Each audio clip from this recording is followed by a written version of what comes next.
네, 이번 주제는 일본 증시입니다. 일본 증시 미쳤습니다. 지금 역사적인 날이 지금 나오고 있는데 일본 니케이가 33년 8개월 신고가 나오고 있습니다. 우리가 주식하면서 얘기하는 52주 신고가가 보통 1년 신고가 얘기하는 거죠. 왜 52주 신고가라고 할까요? 한 주가 7일이니까 곱하기 52 하면 364일 나오기 때문에 52주 신고가가 곧 1년 신고가랑 같은 말입니다. 그럼 야 52주 신고가도 야 이 회사 주식 좋다 한국 증시 좋다 이러는데 미국은 33년 8개월 신고가가 나와버리는 거의 뭐 미친 증시죠. 지금 엄청나게 많이 올랐는데 일본에서 무슨 일이 있는지, 그리고 우리나라 사람들이 일본 때문에 돈 싸들고 투자를 하는 데가 있다고 하는데 거기가 어딘지, 그리고 제 생각 정도까지 한번을 말씀을 드려보도록 하겠습니다. 일단 엔화 가치가 33년 여반의 최저예요. 이게 그 달러랑 일본 엔인데 이게 과거에 보면 여기 1989년에 한 100, 달러당 한 155엔 정도 갔다가 밑에가 70엔 80엔인데 지금 다시 150엔까지 올라왔습니다. 그러니까 엔화 가치가 33년 만에 가장 떨어진 거고, 반대로 엔화 대비 달러 가치는 올라간 거죠. 근데 우리가 그 학교 다닐 때부터 이제 잘 배웠지만 기본적으로 예를 들어서 우리나라로 쳤을 때 원화라고 해보겠습니다. 원화의 가치가 떨어지면 그럼 1달러당 예전에는 1,000원이었는데 1,200원이 있어야 되니까 환율이 올라가는 거고, 원화 환율이 올라가면 어디에 좋죠? 수출 기업. 수출하는 기업들에 좋고 수입하는 기업들 입장에서는 더 비싸게 사와야 되니까 안 좋다라고 뭐 다들 알고 계시죠. 그래서 일본 대표 제조업 기업, 일본 시가총액 1등인 도요타 실적이 미쳤습니다. 지금 도요타 돈벼라 일본 기업 최초의 기록 쓴다, 이런 얘기까지 나올 정도입니다. 당연히 우리나라의 현대차 같은 회사들도 원달러 환율이 좋아지면, 환율이 이제 또 올라가면, 예전엔 달러당 1,000원이었는데 1,200원으로 올라가면 실제로 환차익 때문에 실적이 좋아져요. 근데 일본은 미친 수준으로 엔화 가치가 떨어지고 있기 때문에 대표 수출 기업인 도요타 실적이 엄청나게 올라가고 있는 겁니다. 보면 여기 엔저에 따른 연간 실적 상승 효과는 달러와 유로화를 합쳐 전기 대비 7조 원에 이를 것, 이런 얘기를 하는데 올해 1년 기준으로 도요타가 벌어들이는 이익 중에 환차익에서 발생하는 이익 전망치가 10조 원이거든요. 한화 기준으로 10조 원. 참고로 작년에 현대차 실적 좋았는데 현대차 작년 영업이익이 10조가 안 돼요. 근데 중요한 건 도요타가 환차익으로만 10조를 더 벌 것 같다는 겁니다. 미쳤죠 완전히. 마진이 2년 만에 미국 전기차 업체 테슬라를 앞질렀다. 한 대 차를 팔아먹을 때 남겨먹는 그 마진율, 영업이익률이 테슬라를 이겼다. 참고로 말씀을 드리면 상장사 중에 이제 또 포르쉐가 있습니다. 포르쉐가 이익률이 아주 높은 걸로 유명해. 얘는 10% 10%대 맨날 유지하는 애들입니다. 차값도 비싸지만 장사도 잘해요. 많이 남겨 먹습니다. 이제 대표적으로 이제 팬들이 많다 보니까 이제 헤비 고객층들이 많죠. 포르쉐 여러 대 사는 그런 사람들이 많은데, 도요타 같은 보급형 차, 현대차 같은 애들, 그런 애들은 영업이익률이 잘 나와야 막 그 한 자릿수에서 높은 한 8, 9%대, 그리고 평타일 때 한 5, 6% 나오고요. 영업이익률 안 좋을 때는 막 3%대까지 떨어지는데 10% 초반 나오면 대단한 겁니다. 완성차 원래 일반 포르쉐 같은 회사 빼고 일반 폭스바겐 아니면 뭐 현대차, 기아차, 도요타 이런 애들은 10% 넘어가면 장사를 엄청나게 잘한 건데, 여기 보시게 되면 나오죠. 도요타의 여기 순이익률은 11.8%를 달성했고 테슬라의 마진 9.4%를 웃돌았다. 참고로 테슬라 영업이익률 막 20%대 왔다 갔다 하고 그랬었는데 왜 9%까지 떨어졌냐면 전기차가 안 팔려서 가격 할인을 엄청나게 하는 바람에 마진율이 떨어진 겁니다. 근데 중요한 건 테슬라가 포르쉐 같은 회사 제외하고는 완성차 회사들 중에서 영업이익률이 원톱이었거든요. 가장 높은 회사 중에 하나였습니다. 근데 도요타가 테슬라를 마진으로 제껴버리는, 거의 뭐 미친 시장이다 이렇게 볼 수 있는데, 일본이 그동안 무슨 일이 있었는지를 보면 됩니다. 그럼 앞으로 더 갈지 안 갈지 이제 판단이 가능해지는 건데, 다들 많이 들어보셨겠지만 일본은 지난 20년에서 30년이 삭제된 나라입니다. 얘네는 경제가, 다시 말해서 지금 일본에 있는 20대 30대 청년들은 한 번도 일본 경제가 태어나서 지금까지 성장하는 걸 본 적이 없고요. 물가가 오르는 걸 본 적이 없어요. 한 번도. 20, 30대는 물론 일본의 40, 50대가 넘는 중장년층 이상에서는 예전에 이제 일본의 1980년대 버블 시대 이런 것도 어렸을 때 본 세대이기 때문에 이 사람들은 그때 나 어릴 땐 좋았는데 30년 망했네 우리나 이런 거고, 20대 30대는 물가가 오르는 걸 실제로 한 번도 본 적이 없습니다. 어느 정도냐면 일본이 우리나라 자판기 같은 거 보면 뭐 콜라 얼마, 뭐 초록 매실 얼마, 소래눈 얼마 써 있잖아요. 일본 자판기 가격이 20년 동안 오른 적이 없어요. 20년 전 일본 자판기 콜라 가격이랑 지금 일본 자판기에서 파는 콜라 가격이 같습니다.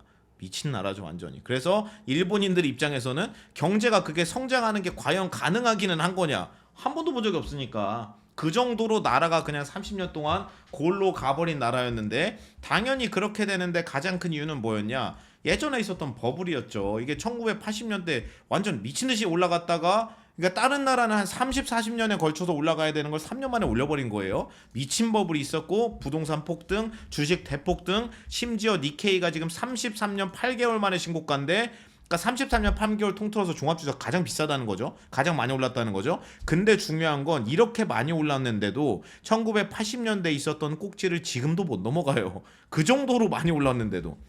그래서 어떤 일이 있었는지 간단하게만 보도록 하겠습니다. 일본 자산 가격이 얼마나 많이 올랐냐, 여기 보면 니케이도 있고요. 여기 1980년대 초반부터 후반 딱 여기거든요. 여기가 일본의 완전 미친 호황 시대인데 10년 동안 종합주식 대폭등. 이거 보면은 실질 주택 가격 여기 오른 거 보세요. 일본 실질 주택 가격이 80년대 여기 라인부터 미친듯이 올라갑니다. 물론 그전에도 증시가 좋았는데 1985년에 미국이 이제 플라자 합의를 하죠. 그때 당시 일본이랑 프랑스랑 뭐 독일 같은 나라 불러가지고, 야 저거 니네 지금 환율 좀 지금 방향이랑 반대로 좀 가야겠다. 그러면서 달러와 강세를 좀 바꿔줘라. 달러가 엄청 강세였거든요. 달러가 강세라는 말은 엔화가 약세라는 거고, 엔화 약세 틈을 타가지고 일본 기업들이 미국에다 엄청나게 팔아먹었거든요. 근데 이거를 좀 시정을 좀 해달라. 그래가지고 일본이 당시에 미국 말 안 들으면 죽는 상태였기 때문에 미국 말을 듣고 기준금리를 그때 당시에 이제 낮춰버리죠. 낮춰버리면서 부동산이랑 자산 가격이 미친 폭등을 해버리는 겁니다. 그래서 다른 나라가 막 40년, 50년에 걸쳐서 올라갈 게, 또는 100년에 걸쳐서 올라가야 되는 게 5년, 10년 만에 폭등으로 다 올라가 버렸죠. 그래서 그 이후에 버블이 깨지고 지금까지 빌빌 됐던 겁니다. 30년 동안 난리가 났죠. 이때 당시에 버블이 이게 얼마나 심했냐면, 전 세계 글로벌 기업 상위 50개 기업 중에 시가총액 50개 기업, 지금은 애플이랑 뭐 저기 아람코 같은 회사가 1등, 2등 막 이런 식으로 돼 있죠. 전 세계 시가총액 50대 기업 중에 3분의 2가 일본 기업이었습니다. 일본이 그냥 전 세계 호령하던, 사실상 뭐 그 정도의 나라였는데 지금은 완전히 30년, 40년 전 얘기가 됐죠. 그리고 그때 당시에 뭐 얼마나 좋았냐 이런 거죠. 당시에 이제 일반 가정들의 시대상을 딱 봤을 때는 중산층이 안 되는 가정, 우리 집은 그렇게 뭐 평균도 못 미치는 것 같아, 우리 집은 그렇게 잘 사는 집은 아니야 라고 답변했던 집안들이, 가족들에서 아들이랑 딸 학교 갈 때, 대학 갈 때 선물로 자동차 그냥 사주던 시대입니다. 잘 사는 집이 아니라 못 사는 집에서도 자식들 대학 가면 대학 입학 선물로 자동차를 다 사줬대요. 그냥 그 정도는 그냥 살 수도 있었기 때문에. 그리고 그때는 무슨 일까지 있었냐면, 기업들 면접 보러 갈 때, 면접 보러 가면 면접비 주잖아요. 왔다 갔다 뭐 시간도 쓰고 뭐 옷도 샀을 거고 막 해가지고 면접비를 주는데, 이거 회사마다 다르죠. 근데 당시에 너무 구인은 많이 하는데 구직난이 심해가지고, 당시에 이제 그 일자리는 많은데 사람들을 못 뽑은 거죠. 그 대기업들이 엄청나게 이제 면접비를 많이 줍니다. 우리 면접이라도 보러 와달라고. 근데 이때 당시에 면접비를 한 번 가면 얼마까지 주는 회사가 있었다고 하냐면, 한 번 면접 보러 갈 때 5만 원씩 줬대요. 그럼 하나 기준으로 대충 50만 원이잖아요. 그럼 이게 직업이 되는 겁니다. 나는 그냥 그 전문 면접군이 되는 거예요.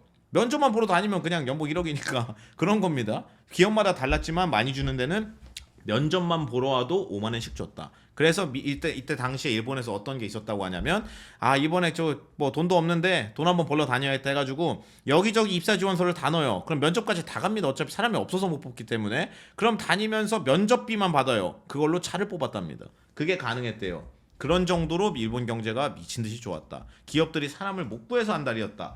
이때 당시에 엄청나게 또 이제 그 옛날에 이제 다큐 같은 게 KBS 나온 거, 제가 이걸 아주 감명 깊게 봤었거든요. 일본은 그 막 호스트바 이런 게 또 유명하죠. 아니면 뭐 우리나라로 치면 이제 유흥 뭐 이런 게 유명한데, 우리나라도 뭐 그렇지만, 모치츠키 아케미라는 1980년대 거품 경제 시절에 긴자가 또 호스티스로 유명한 동네라고 합니다. 호스티스로 데뷔한 사람이 무슨 얘기, 자기가 80년대 그 버블 경제 당시에 술집에서 일하던 여자이신 거예요. 근데 뭐라고 얘기하냐면, 부동산 업자로부터 생일 선물로 가게를 선물 받은 사람이 있다. 생일 선물로 10억씩 받았답니다. 그런 사람도 있었대요. 그리고 자동차나 아파트를 손님이 사줬대요. 그냥 아가씨들한테. 반지 시계 많이 선물했고 여행도 많이 갔다. 그 정도로 경제가 좋았고요. 우리가 또 그 나이가 그래도 좀 있으신 분들 이런 내용 다 아실 텐데 여기 보면은 이 똑같은 다큐에서 한 얘기입니다. 돈이 돈을 부른다고 해서 돈을 써야지만 돈이 들어온다고 신념을 갖고 있었기 때문에 돈을 엄청나게 쓰고 다녔다. 그럼 여기 보면은 우측에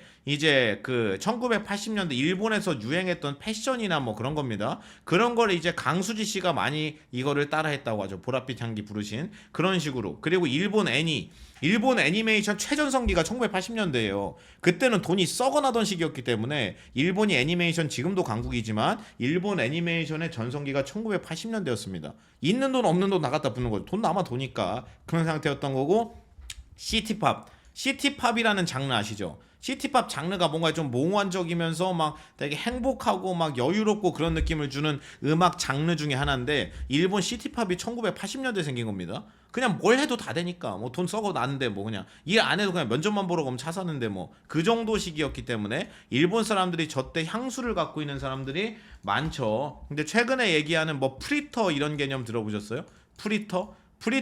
프리터족이라고 얘기 많은데 이게 어떤 얘기 하냐면 일단 취업을 안 해요. 취업하면 맨날 출근해야 되니까 짜증 나는 거죠. 취업을 안 하고 백수로 살기는 하는데 백수면 돈이 없으니까 알바만 하고 사는 겁니다. 그냥 알바만 하고 사는 거. 직업은 없어요. 그냥 평생 알바만 하는 거. 그걸 프리터족이라고 하죠. 프리터족이라는 단어가 1980년대에 나온 거래요. 80년대. 그 지금도 있는 단어죠. 그래서 일본 당시에는 어차피 편의점 일을 하든 아니면 뭐 하다가 뭐 안 되면 뭐 가게라도 하나 차리든 뭘 하든 어차피 돈을 버니까 굳이 뭐 일을 안 해도 된다.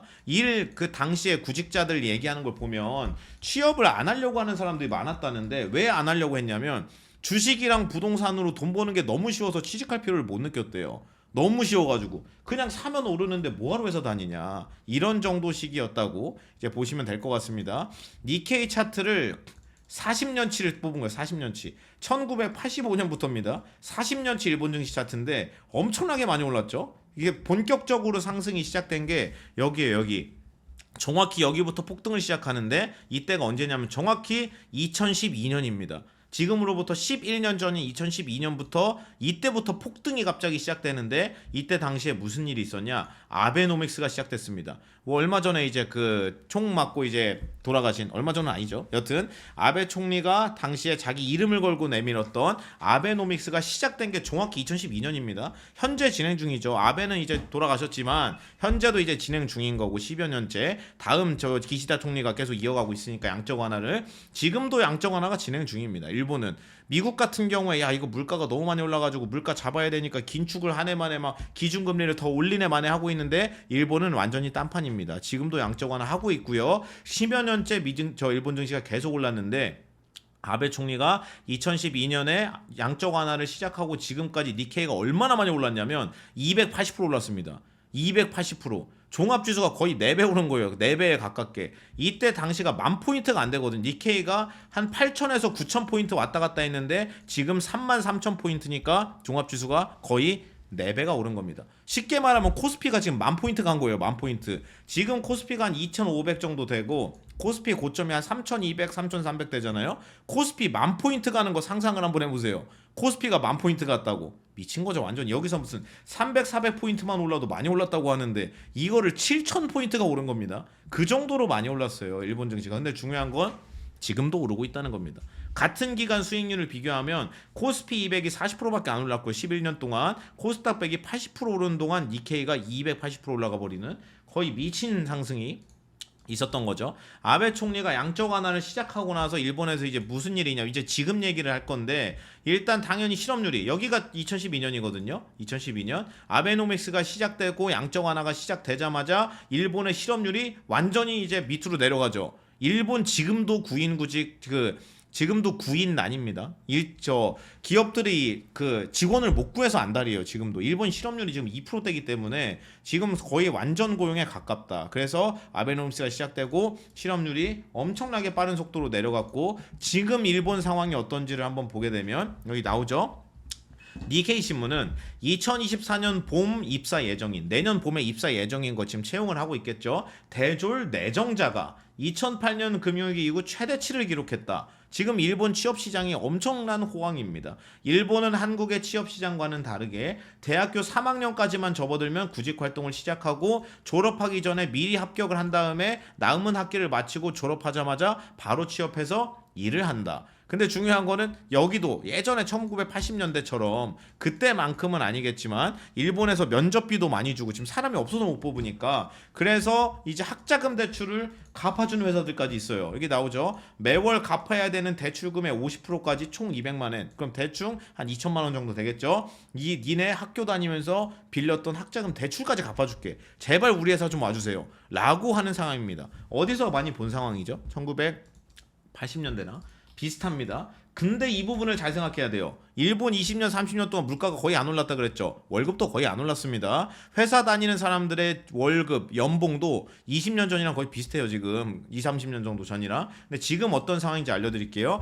작년 봄 기준으로 작년 봄에 일본의 민간기업 대졸, 대학교 나온 사람들의 사무직 평균 첫 월급이 188만 원입니다. 환율이 좀 올라가서 그렇기는 한데 200만 원 안 돼요.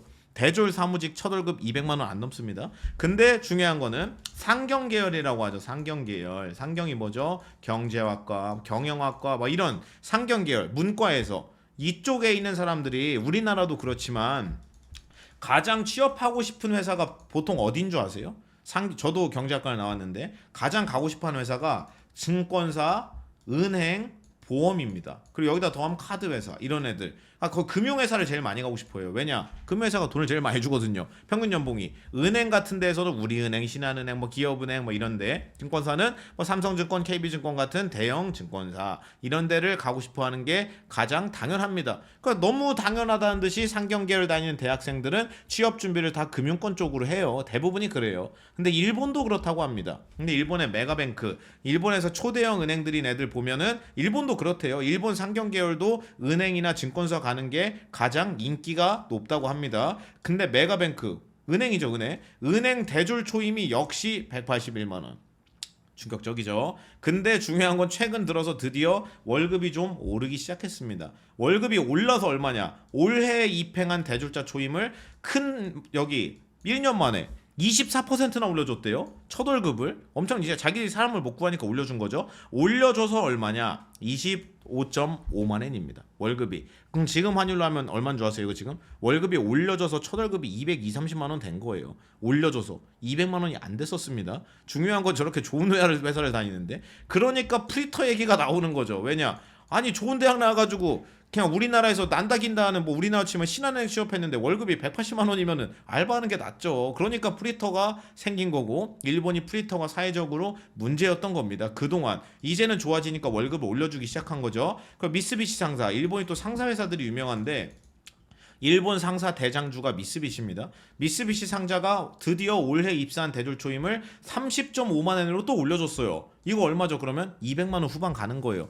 드디어 월급이 오르기 시작한 겁니다. 그러니까 일본 사람들 입장에서 너무 좋은 상태죠. 참고로 말씀드리면 이 정도 올랐어도 더 가야 돼요. 우리나라 대기업들 초봉과 비교하면 이렇게 올려줬는데도 아직도 짜잖아요. 그러면 기본적으로 직장인들 평균 점심값 얼마 쓰는지를 보면 일본이 얼마나 어려운지 알려드리겠습니다. 이게 일본 방송에서 한 거거든요. 글로벌 주요 도시들 평균 점심값 얼마 쓰는지 통계를 낸 겁니다. 재미있는 통계죠. 미국이 이제 뉴욕 기준이거든요. 미국 뉴욕 기준으로 봤을 때 한화로 바꾸면 뭐 어느 정도 15달러 얘기하는 건데 얼마 정도 되냐? 19,400원이라고 합니다. 19,400원. 미국 뉴욕에서 직장인을 다니는 사람들이 평균적으로 점심 먹을 때 19,400원 쓴다는 거예요. 근데 중국이 60위안이에요. 60위안. 60위안 지금 환율로 얼마냐면 중국 상하이 기준으로 상해에서 직장을 다니는 중국인이 얼마 쓰냐? 1,800원 씁니다. 1,800원. 뭐 신기하죠? 중국 상해도 평균이 10,000원이 넘었대요 벌써. 평균 점심값이. 근데 일본 이거 얼마일까요? 일본 지금 환율로 계산하면 일본 직장인들 평균 점심값 얼마? 5,600원입니다. 바로 물음표가 나오죠? 아니 5,600원 요새 밥 먹을 수 있는 데가 있나 이게? 우리나라에서 싼 데 먹어도 한 7,000원 이상 하잖아요. 근데 일본 직장인 평균 점심값 6,000원 안 넘습니다. 저 정도로 답이 없어요 지금 일본이. 그래서 많이 좋아지고 있는 상태고, 그럼 우리나라 얘기를 한번 해보겠습니다. 우리나라도 이게 런치플레이션이라고 들어보셨어요? 런치플레이션? 런치는 점심이란 뜻이고, 뭐 플레이션은 인플레이션 줄인 거니까 물가 상승하는 거고, 점심 물가가 상승한다. 우리나라도 엄청난 빠른 속도로 성장하고 있고요. 지금 당연히 우리나라에서 직장인 평균 점심값을 기준으로 했을 때 서울 1등입니다. 서울이 지금 12,285원이에요. 12,200원 정도. 그리고 우리나라에서 직장인들 평균 점심값이 좀 저렴하게 먹을 수 있는 데가 여기 충청 9,000원 안 넘죠. 대전 9,500원, 전라도 9,100원, 제주도 9,000원 이 정도. 그래서 경기랑 여기 인천, 충청, 대전, 전라, 제주 딱 이 정도. 그리고 강원도도 싸고. 그리고 당연히 비싼 거는 서울이랑 판교고요. 판교가 또 이제 IT밸리 있기 때문에 고액 연봉이신 분들이 또 많죠. 막 카카오도 있고 뭐 네이버도 있고 판교에 많으니까. 그래서 우리나라도 많이 올랐고, 당연히 서울이 제일 비싼데 12,000원 정도다. 참고로 다른 통계도 있거든요. 서울 안에서 그럼 재미있는 통계 하나 더 알려드릴게요. 서울도 많죠, 종류가. 뭐 광화문도 직장인 많고, 뭐 강남에도 뭐 도산대로 대기업들 많잖아요. 근데 중요한 거는 서울 안에서만 봤을 때는 점심값을 가장 많이 쓰는 동네가 서울 안에서 어딜까요? 통계를 제가 찾아봤는데 있더라고요. 이게 어디냐면 광화문 인근입니다. 광화문 인근 점심값이 제일 비싸대요. 통계를 내보니까. 통계를 어떻게 냈나 봤더니 점심시간에 직장인들이 결제하는 신용카드랑 체크카드 결제 통계를 자기들이 통계낸 거예요. 얼마 정도 되냐면 광화문 점심값 평균 얼마일 것 같아요 지금? 16,000원이래요 지금. 광화문 16,000원 찍었습니다 지금. 이 정도까지 가 있어요. 그리고 지금 이제 물가가 너무 런치플레이션 때문에 오르다 보니까 이제 음식 가격이 다 너무 비싸진다. 그래서 점심값 국내 평균 기준으로 10,000원 이하인 메뉴가 뭐가 있나 봤더니 김치찌개 백반이 평균 7,800원, 짜장면 평균 7,000원, 칼국수 9,000원, 비빔밥 3,200원. 참고로 비빔밥이 작년에 9,000원대였거든요. 올해 10,000원 넘어갔습니다. 그러니까 10,000원 언더로 평균적으로 먹을 수 있는 게 이 정도인 거예요 지금. 평균적으로 봤을 때. 그래서 생각보다 국내도 많이 올랐다. 근데 일본은 6,000원이 안 되더라. 그런 상황입니다. 그래서 엔화 가치가 너무 떨어지니까 일본 여행을 엄청나게 많이 가죠. 지금 올해 들어서 나온 통계, 최신 통계를 보면 일본에 방문하는 외국인 중에, 일본 입장에서 한국도 외국이죠. 외국인 중에 가장 많이 방문하는 나라가 어딜까요? 한국입니다. 우리나라가 일본 방문 1등이에요 지금. 탑입니다 탑. 얼마나 많이 갔나 보니까 여기 대만인이 42만 명, 중국인이 25만 명인데 한국 사람이 몇만 명 정도 가냐? 한국 사람만 놓고 봤을 때 방문객이 얘네보다 훨씬 많습니다. 대만인이 막 40만 명대 정도 되고, 우리나라 사람들 가고 있는 게 지금 통계가 63만 명이거든요. 차이가 많이 나죠 지금 2등이랑. 참고로 대만인이 2등이에요 2등. 1등이 63만 대한민국, 2등이 대만 42만, 3등이 중국 25만. 그러니까 압도적으로 중국 입장에서 한국 관광객을 무조건 유치를 해야 되는 그런 상황입니다. 그리고 한국 사람들 입장에서 일본 가면 너무 싸죠. 무슨 뭐야 물가가 왜 이렇게 싸? 물론 일본으로 많이 가는 거는 국내 여행이 비싸진 영향도 있습니다. 일본이 싸진 것도 있는데 우리나라 좀 비싸잖아요. 대표적으로 우리나라의 제주도 갔다가 일본 가면은 완전 노다지죠. 이거 왜 이렇게 싸지? 이 가격 이거 맞아요? 라고 하는 정도까지 간 거고, 물론 일본이 싸져도 그렇지만 제주도 같은 데가 관광지가 너무 비쌉니다. 너무 비싼 데가 많더라고요. 여튼 그런 거고, 우리나라 사람들이 이제 돈 싸들고 가는 거는 이제 엔저에 이제 투자를 하는 거죠. 야 엔화 값이 싸지면, 야 지금 이게 맞아? 이거 너무 싼데? 지금 사놓으면 엔화 가치 올라갈 때 수익 낼 수 있는 거 아니야? 환차익을 내야겠다 라고 하면서 슈퍼 엔저의 엔화 예금이 86억 달러가 지금 넘었습니다. 이게 얼마나 늘어난 거냐면 엔화 예금이 작년 대비해서 올해 지금 4배가 늘었어요. 4배나 늘어났습니다. 눈치 빠르신 분들은 이미 엔화 사고 있는 거죠. 싸니까. 그러면 엔화 투자할 수 있는 방법이 뭐가 있냐? 엔화를 그냥 환전해도 되고요. 근데 뭐 실물로 들고 있다기보다는 그냥 엔화 예금을 하면 됩니다. 시중은행에 엔화, 외화 예금 이런 거 다 가능해요. 근데 엔화 예금을 했다 내가. 그럼 엔화로 계좌에 보유하고 있는 거죠. 그러면 금리를 어떻게 받냐면 엔화, 일본 기준금리로 해서 받아요. 우린 예를 들어서 내가 외환은행에 가가지고 뭐 하나은행 같은 데 가가지고 저 엔화 예금을 만들어 놨어요. 그래서 엔화를 샀어요. 그래서 그 예금 통장에 엔화로 들어가 있어요. 그럼 금리가 올라가면 얼마나 줍니까? 우리나라 금리로 줍니까? 아닙니다. 일본 금리로 주는 거예요. 그 나라 걸로. 그래서 지금 일본 이자율이 거의 없기 때문에 이자 기대하시면 안 돼요. 이자 안 나옵니다. 이거 거의 안 나오고요. 엔화 기준이기 때문에 시세 차익, 환 차익만 봐야 되는데 환 차익 상품으로 엔화 예금하셔도 되고 엔화 ETF 사셔도 되고 그냥 일본 주식을 하셔도 됩니다. 싸니까 지금 일본 주식 증시 엄청 좋고 그리고 엔화 가치도 싸기 때문에 더 많이 살 수 있죠.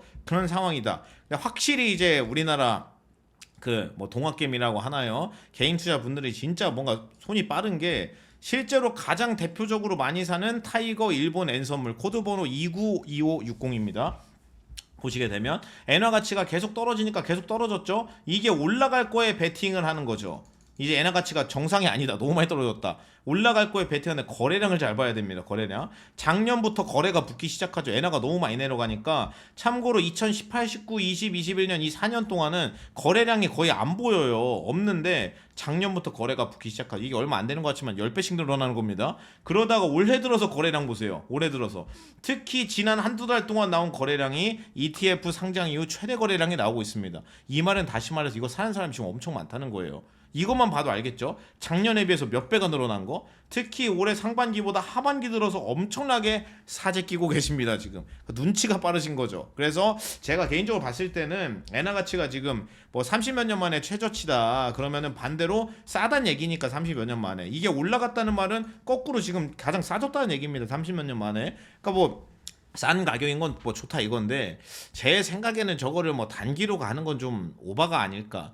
제 개인적인 생각이라 틀릴 수 있지만 제가 봤을 때는 엔화 가치가 싼 거는 맞는데 저도 사고 싶기는 한데 이게 그 단기간에 엔화 가치 떨어진 게 해소될 것 같지는 않습니다. 왜냐면 일본이 통화 정책을 당분간 바꿀 가능성이 거의 없어 보이기 때문에 싼 건 맞지만 좀 보유 기간을 좀 길어져야 되지 않을까. 그래서 뭐 장기적인 관점으로 길게 여유롭게 보실 분들은 뭐 저런 거 해보시는 것도 나쁘지 않은 것 같습니다. 엔화 가치가 30여 년 만에 가장 싼 건 팩트이기 때문에 34년 만에 오늘은 여기까지 하는 걸로 하겠습니다. 수고하셨어요.